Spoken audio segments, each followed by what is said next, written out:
Hello friends, कैसे हैं आप? होप आप सब ठीक होंगे। मैं भी ठीक हूँ। आपको बताना चाहती हूँ कि सीबीएसई ने mathematics sample question paper release कर दिया है, जो आप उसकी साइट पर जाकर डाउनलोड कर सकते हैं। सीबीएसई ने इस बार काफी चेंजेस कर दिए हैं। खुशखबरी की बात तो यह है, जितने भी चेंजेस हुए हैं उसमें कोई भी नया टॉपिक ऐड नहीं हुआ है।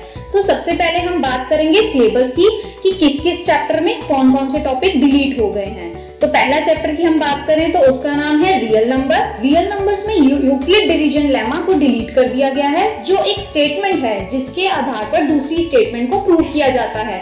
इस तरह के क्वेश्चन अब नहीं पूछे जाएंगे। अब आते हैं हम चैप्टर नंबर 2 जो है पॉलिनोमियल्स, जिसमें डिवीजन एल्गोरिथम फॉर पॉलिनोमियल को डिलीट कर दिया गया है। अब हम बात करते हैं chapter number 3 a pair of linear equation in 2 variables. इसमें हमारा क्रॉस मल्टीप्लिकेशन मेथड हटा दिया गया है।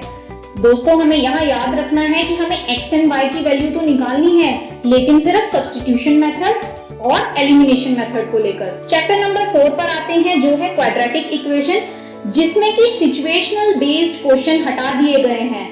अब हमें उसमें बोट को लेकर, ट्रेन को लेकर या एज को लेकर कोई क्वेश्चन नहीं पूछा जाएगा। अब चलते हैं चैप्टर नंबर 5 जो है अरिथमेटिक प्रोग्रेशन। इसमें एप्लीकेशन बेस्ड क्वेश्चन नहीं पूछे जाएंगे, जो कि रियल लाइफ पर बेस होते हैं। अब चलते हैं हम चैप्टर नंबर 6 ट्रायंगल्स। बच्चों, ट्रायंगल्स का चैप्टर तो बहुत मुश्किल लगता है सबको, क्योंकि उसमें बहुत सारे प्रूफ्स होते हैं, लेकिन इसमें से 2 प्रूफ्स को हटा दिया गया है। पहला प्रूफ है the ratio of areas of 2 similar triangles is equal to the square of their corresponding sides. दूसरा प्रूफ है कन्वर्स ऑफ पाइथागोरस थ्योरम। यहाँ पर आपको ध्यान देना होगा कि पाइथागोरस थ्योरम को नहीं हटाया गया है, सिर्फ उसके कन्वर्स को हटाया गया है। अब हम चलते हैं चैप्टर नंबर 7 जो है कोऑर्डिनेट ज्योमेट्री। कोऑर्डिनेट ज्योमेट्री तो बहुत सिंपल चैप्टर है, लेकिन अरे ये क्या, इस सिंपल चैप्टर में भी कुछ हटा दिया गया है, वो है एरिया ऑफ ट्रायंगल। चलिए अब हम बात करते हैं चैप्टर नंबर 8। चैप्टर नंबर 8 है ट्रिग्नोमेट्री। ट्रिग्नोमेट्री में तो हमें बहुत सारे एंगल्स करने पड़ते हैं यार, लेकिन अब हमें 0 डिग्री और 90 डिग्री पर तो क्वेश्चंस करने ही नहीं होंगे, सिर्फ हमें 30, 45 और 60 पर ही क्वेश्चंस करने हैं। और साथ ही साथ हमें trigonometric ratio on complementary angles भी नहीं पढ़ना है। अब आते हैं हम चैप्टर नंबर 9 पर, वो है हाइट एंड डिस्टेंस, और चैप्टर नंबर 10 जो कि है सर्कल। इन दोनों चैप्टर्स में से तो कुछ भी डिलीट नहीं हुआ है, लेकिन ये अपने आप में ही छोटे चैप्टर्स हैं, तो ये दोनों तो आप कर ही लेंगे। अब आते हैं हम चैप्टर नंबर 11 जो है कंस्ट्रक्शन का चैप्टर। बच्चों को तो कंस्ट्रक्शन का चैप्टर बहुत टफ लगता है, क्योंकि उसमें कंस्ट्रक्शन ऑफ ट्रायंगल्स आ जाता है। लेकिन अब घबराने की कोई जरूरत नहीं है, क्योंकि कंस्ट्रक्शन ऑफ ट्रायंगल्स हटा दिया गया है। अब आते हैं एरिया रिलेटेड टू सर्कल, जो कि है हमारा chapter number 12। Area related to circle में से हमारा जो भी क्वेश्चन है जिसमें सेंट्रल एंगल 120 डिग्री होगा, वो क्वेश्चंस नहीं पूछे जाएंगे। अब हम आते हैं सरफेस एरिया एंड वॉल्यूम पर, जो है हमारा चैप्टर नंबर 13। इसमें हमारा जो टॉपिक है फ्रस्टम ऑफ कोन, ये डिलीट कर दिया गया है। चैप्टर नंबर 14 है स्टैटिस्टिक्स, जिसमें कि स्टेप डेविएशन मेथड को हटा दिया गया है, और दूसरा टॉपिक यानी कि क्यूमुलेटिव फ्रीक्वेंसी डिस्ट्रीब्यूशन को हटा दिया गया है। इन दोनों पर हमें क्वेश्चंस नहीं करने होंगे। लास्ट अब हम आते हैं चैप्टर नंबर 15 जो है प्रोबेबिलिटी। इसमें कोई चेंजेस नहीं किए गए हैं, ये तो अपने आप में ही छोटा चैप्टर है। अब हम आते हैं सैंपल क्वेश्चन पेपर पर। सैंपल क्वेश्चन पेपर 2 कैटेगरी में डिवाइड है, बेसिक एंड स्टैंडर्ड। जिन बच्चों ने बेसिक मैथ ऑप्ट किया हुआ है वो बेसिक सैंपल क्वेश्चन पेपर ही डाउनलोड करें, और जिन्होंने स्टैंडर्ड मैथ ऑप्ट किया हुआ है वो स्टैंडर्ड सैंपल पेपर ही डाउनलोड करें। दोनों सैंपल क्वेश्चन पेपर्स में कुछ खास डिफरेंस नहीं है। मार्किंग स्कीम तथा पेपर पैटर्न दोनों ही सेम है। अगर डिफरेंस है तो सिर्फ और सिर्फ लेवल ऑफ क्वेश्चन का। सबसे पहले हम एग्जांपल देखते हैं बेसिक सैंपल क्वेश्चन पेपर का। इसमें हमें 2 नंबर और उसका HCF दे दिया जाएगा और हमसे LCM पूछ लिया जाएगा। और अगर हम इसी क्वेश्चन को स्टैंडर्ड सैंपल क्वेश्चन पेपर में देखें तो हमें प्रोडक्ट ऑफ नंबर दिया जाएगा और HCF दिया जाएगा, और इसमें हमें LCM निकालना होगा। दोनों ही केसेस में LCM निकालना है, लेकिन अब आपने देखा होगा कि बेसिक में हमें 2 नंबर्स और HCF दिया गया है, और स्टैंडर्ड में हमें product of two numbers and HCF दिया गया है। सैंपल क्वेश्चन पेपर में पहले 40 क्वेश्चन पूछे जाते थे, लेकिन अब सिर्फ 36 क्वेश्चन ही पूछे जाएंगे। पहले 4 भागों में विभाजित हुआ करता था, अब सिर्फ 2 पार्ट्स में ही होगा, पार्ट ए और पार्ट बी।